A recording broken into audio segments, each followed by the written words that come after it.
gitu. Tapi Oke. Cece nggak paham sih, nggak ngerti gitu ya. Oke. Mungkin sih. Oke, cukup. Itu sudah cukup menunjukkan di mana kenapa sampai di intermediate tiba-tiba selesai. Nah, jadi itu alasan. Jadi selalu akan ada. Sekali lagi Mbak ya, kalau saya boleh bilang, orang majikan menginterminate teman-teman semuanya itu selalu punya alasan. Sebenarnya tidak ada yang tidak punya alasan, selalu punya alasan. Dan sekali lagi menurut dia, anak ini baru kerja tapi udah komplainnya terlalu banyak, mana nanti lama lagi, jadi ya sudahlah dipulangin aja. Toh pun gini, ada perjanjian, ada beberapa perjanjian saya nggak ngerti, tapi ini bisa dijadikan indikasi. Kalau agent itu ngasih CC ke majikan, dia punya syarat-syarat. Kalau dalam 1-2 bulan atau 3 bulan dia sudah oke, baik-baik saja, maka dia nggak harus bayar. Kalau dia baik-baik saja ya sudah aman. Tapi kalau sudah nggak baik, dia segera dipulangkan. Jadi dia nanti digantikan orang lagi dan nggak perlu bayar. Bisa dipahami nggak? Iya. Jadi sampean juga harus paham. Makanya kenapa setiap orang yang proses dengan saya suruh proses rekaman interview tolong direkam. Karena kalau tidak sesuai itu tinggal diputar aja rekamannya. Karena ada beberapa teman-teman yang non-ex atau mungkinlah Taiwan nggak pernah tahu orang Hong Kong karakternya seperti apa.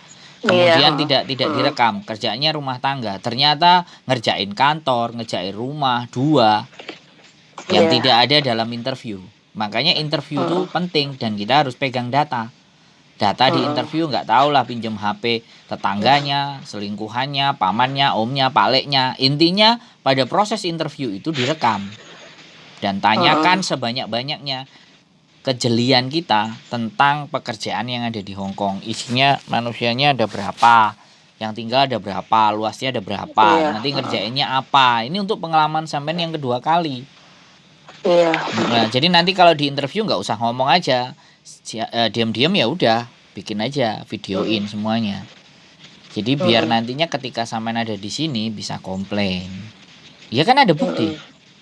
Ini loh rekamanmu, dulu tak tanya pekerjaannya ini, katamu ini.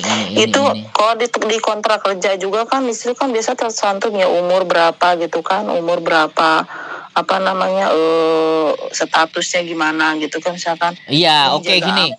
Saya bilang sama sampean. Nggak ada di situ kok, nggak ada. Loh, lah iya Mbak, karena tidak ada itulah makanya sampean harus punya rekaman sendiri. Bisa dipahami nggak? Karena segala sesuatu yang tertulis di kertas itu nggak semuanya mewakili. Bisa dipahami nggak? Ya kan? Tidak soalnya semua. Gini kok, maksudnya gini ya, maaf gitu, maaf kata ya. Maksudnya saya udah pernah pengalaman Taiwan. Soalnya kalau saya mikirnya gini, mungkin sama gitu ya. Soalnya setiap negara juga mungkin punya aturan beda. Saya nggak tahu sih, nggak paham juga. Cuman saya udah yang pengalaman saya, maksudnya Taiwan kan mendetil umur berapa, sakitnya apa, misalkan gini, jaga semua mendetil gitu kan di situ. Maksudnya kok mungkin ini mungkin peraturannya lain lagi. Ya udahlah, saya paham. Ya saya nggak tahu juga gitu. Saya nggak tahu juga soal peraturannya kayak iya, gimana. Makanya gitu, Mbak. Mungkin peraturan PT-nya kayak gimana gitu. Makanya sekarang saya kasih tahu sampean. Sekali lagi, belum tentu 14 tahun di Taiwan, 12 tahun di Taiwan, 10 tahun di Taiwan, masuk ke Hong Kong bisa tahan lama. Belum tentu. Iya, benar.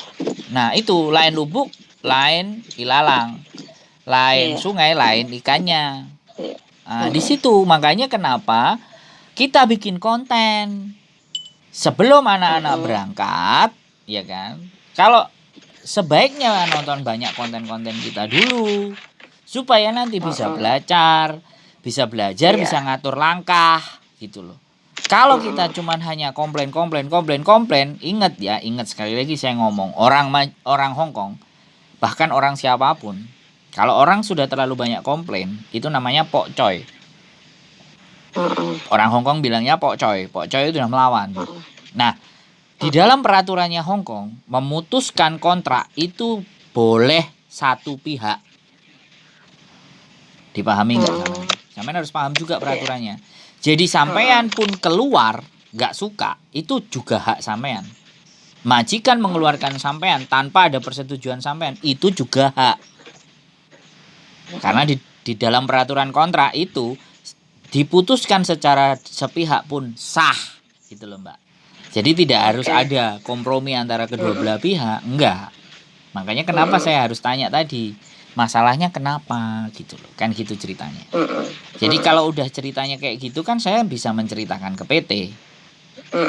Iya kan, begitu diceritakan di PT, kalau mitimpurkannya yakin sendiri, jadi dia bisa ngatur nanti kalau majikannya ketemu bagaimana, ketika cocok sama sampean dia kasih kisi-kisi ke majikan. Anak ini karakternya begini.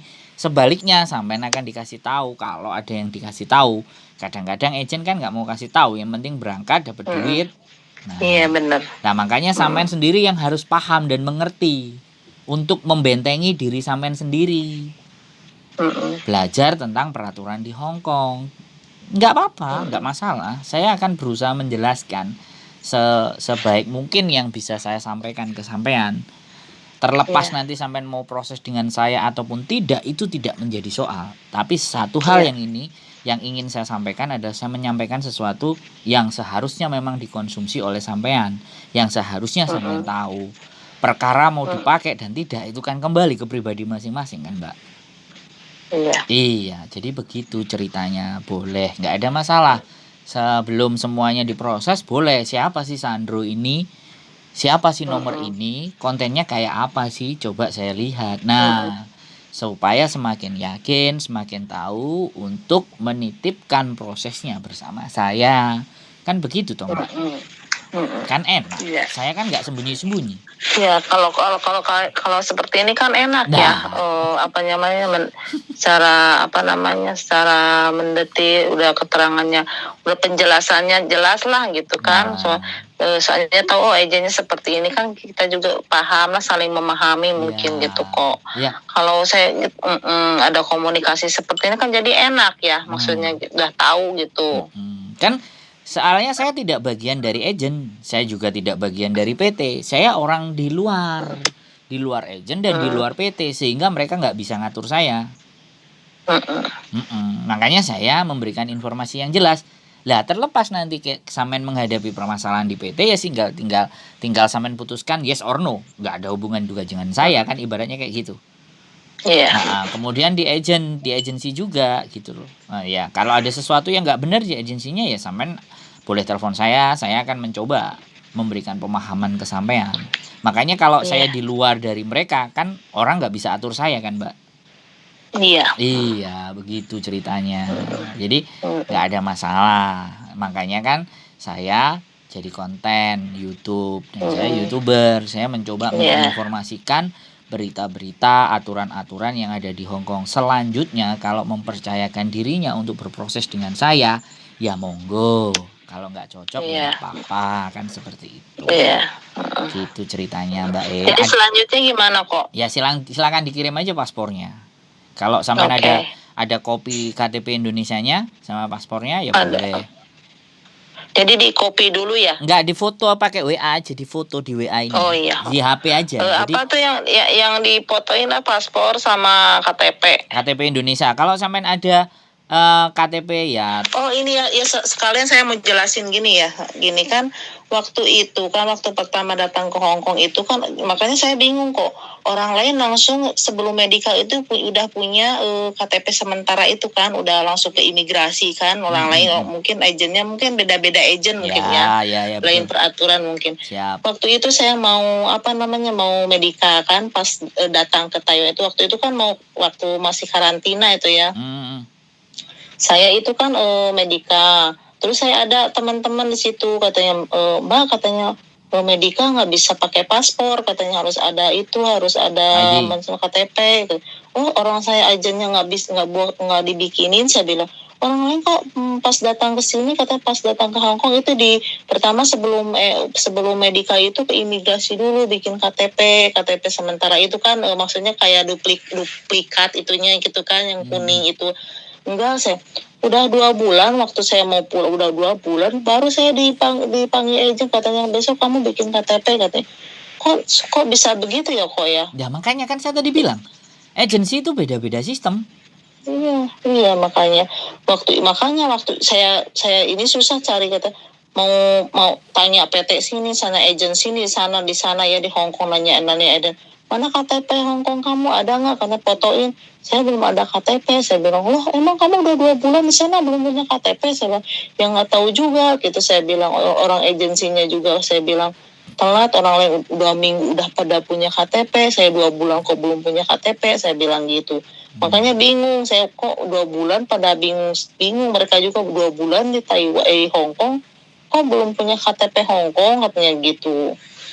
Jadi gini kan, susah. Oke, kan saya bilang semuanya agent punya trik. Bisa jadi kan sampean belum didaftarin KTP, ya kan, paspornya sudah ada. Itu tester, bisa dipahami nggak? Di tester.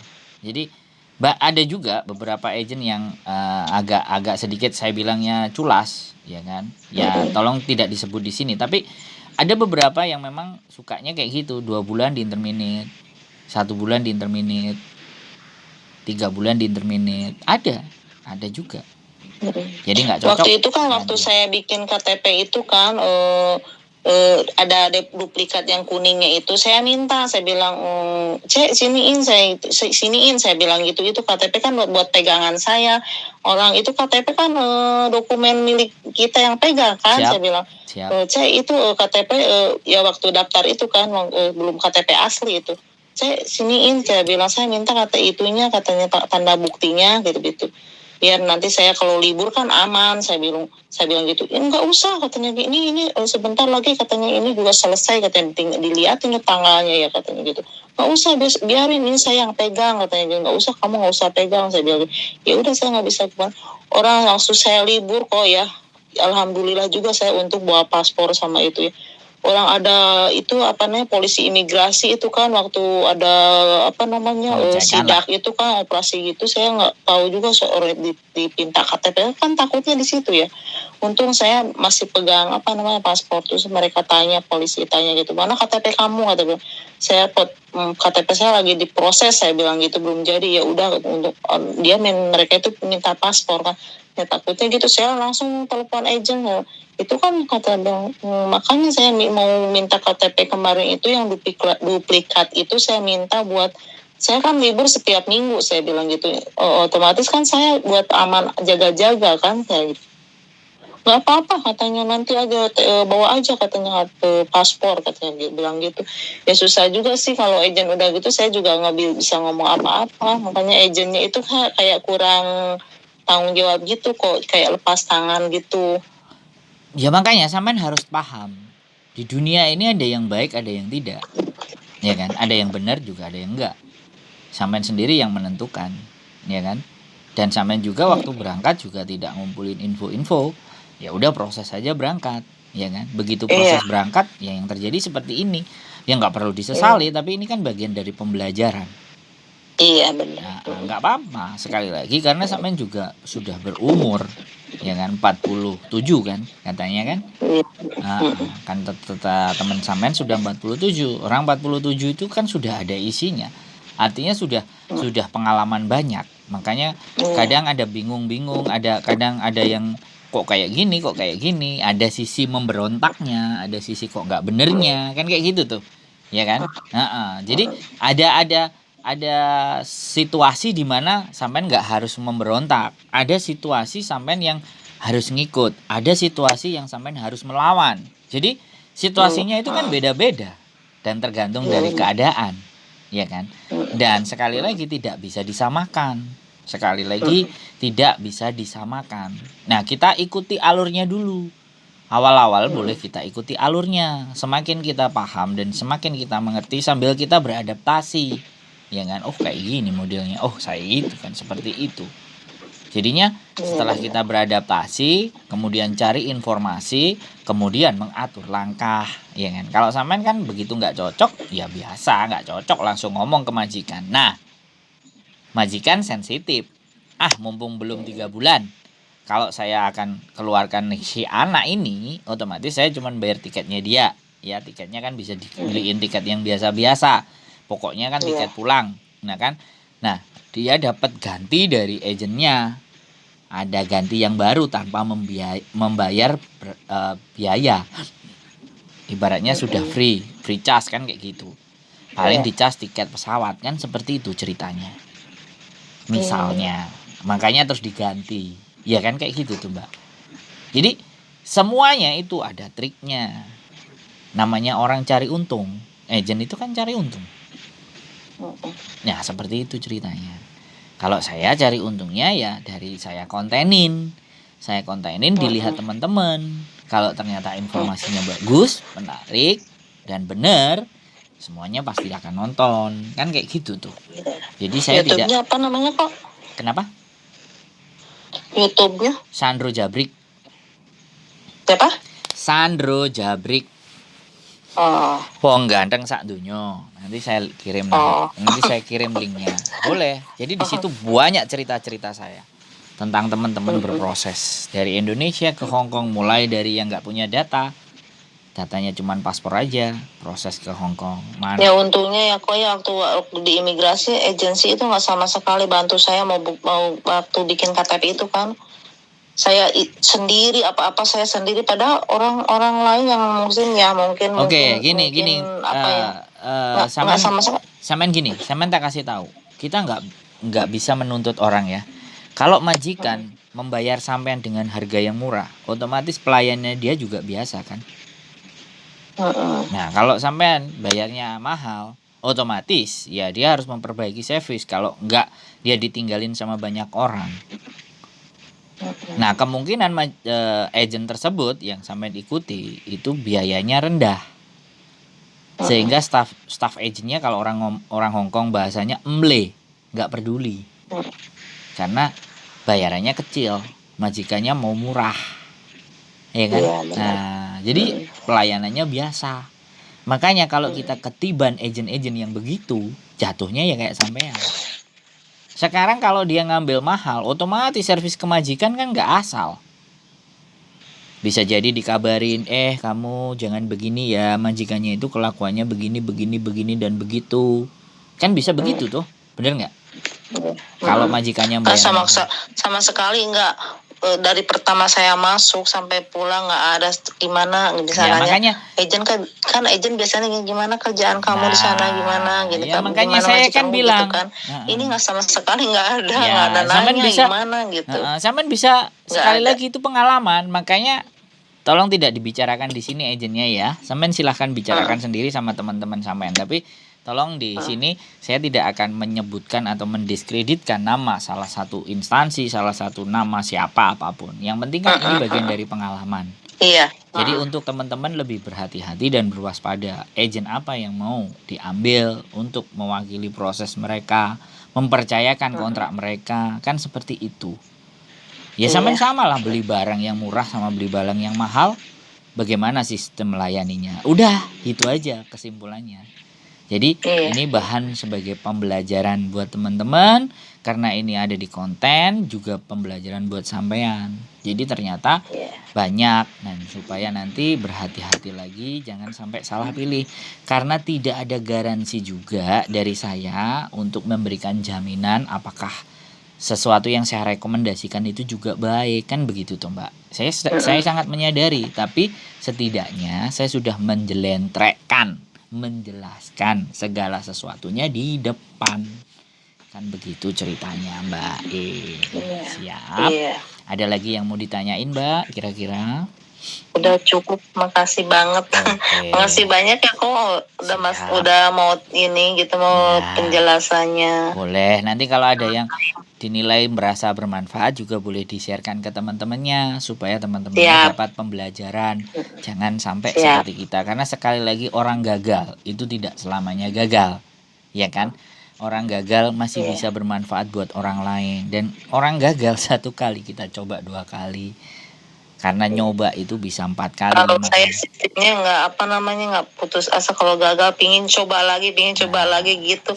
Tapi memang usia saya udah nggak ini lagi, mungkin di situ kendalanya kok. Duh, bukan, sampean kan sudah ada pengalaman. Jadi menangnya di situ. Makanya di situ sampean juga harus memahami karakter-karakter orang Hong Kong. kondisi-kondisi keadaan, terus bagaimana cara ngomong sama orang Hong Kong walaupun bisa bahasa Mandarinnya kan, seperti itu tuh Mbak. Iya. Orang Hong Kongnya juga bilang gini sama saya, kamu ex Taiwan katanya, kamu pernah pengalaman Taiwan katanya. Kamu jangan samakan orang Taiwan sama orang sini katanya, bilang. Kan? Enggak lah, saya bilang. Nah kan, sampean aja dibilang begitu kan, otomatis kan. Maksudnya itu anaknya si Kong itu kan, maksudnya anaknya si kakek. Kamu katanya gini Taiwan kayak gimana, jangan samakan ya katanya. Hong Kong beda sama Taiwan kayak gitu. Iya, saya paham. Betul, jadi seperti itulah sampean sekali lagi. Tapi ya wis, ada kesempatan selalu, mudah-mudahan ada jalan lagi, dan saya tunggu sampean di Hong Kong. Siapa tahu nanti kita bisa ngopi bareng. Iya. Kemarin teman saya aja yang 14 di konten saya yang baru punyanya paspor 14 tahun, karena kan kalau Taiwan 14 nggak bisa lagi kan, sudah cukup kan, sudah batas kan kalau Taiwan, makanya dia berangkat ke Hong Kong tanggal 26 kemarin berangkat dan nyampe. Jadi Koko juga bisa proses Taiwan ya? Ya Taiwan juga bisa, cuman kalau yang 14 kan nggak bisa, sudah 14 tahun. Tapi kalau misalkan gini kok, misalkan saya 2 tahun Hong Kong, misalnya saya bisa proses di sana di Hong Kong mau ke Taiwan lagi bisa? Tidak bisa, harus pulang Indonesia. Indonesia kebijakannya sekarang harus pulang Indonesia. Dulu Singapura langsung ke Hong Kong bisa. Dulu Abu Dhabi langsung ke Hong Kong bisa. Malaysia langsung ke Hong Kong, Taiwan langsung ke Hong Kong bisa dulu. Tapi kalau yang itu katanya teman saya, kalau yang dari Hong Kong ke Macau itu bisa ya kok. Tapi sekarang udah ditutup ya Macau. Sudah buka lagi. Sudah mulai normal lagi. Oke? Oke. Ya, gitu aja Mbak. Ada sesuatu ya, nanti boleh ditanyakan. Ya. Itu apa namanya yang difotoin itu apa? KTP sama paspor ya? Ya, KTP sampean Indonesia sama paspor, kalau ada identitas Taiwan sampean. Jadi biar tahu kalau sampean ex Taiwan. Oh iya. Ya. Kayak KTP itu ya bisa. Boleh ya? Terserah, pokoknya kartu apa yang menunjukkan bahwa itu Taiwan kan. Ya, siap. Oke, sehat selalu Mbak Ea. Makasih ya kok ya. Ya, yuk, bye-bye. Bye. Oke teman-teman semua ya, sekali lagi, lain lubuk lain ilalang, lain lubuk lain ikannya. Sekali lagi semuanya teman-teman, kita harus terus belajar, terus melihat agar apa posisi kita di kemudian hari tidak menderita. Karena dengan belajar, dengan mencari pengetahuan, maka hidup kita akan lebih bernilai. Sehat selalu, keep stay tune in my YouTube channel and see you, bye bye.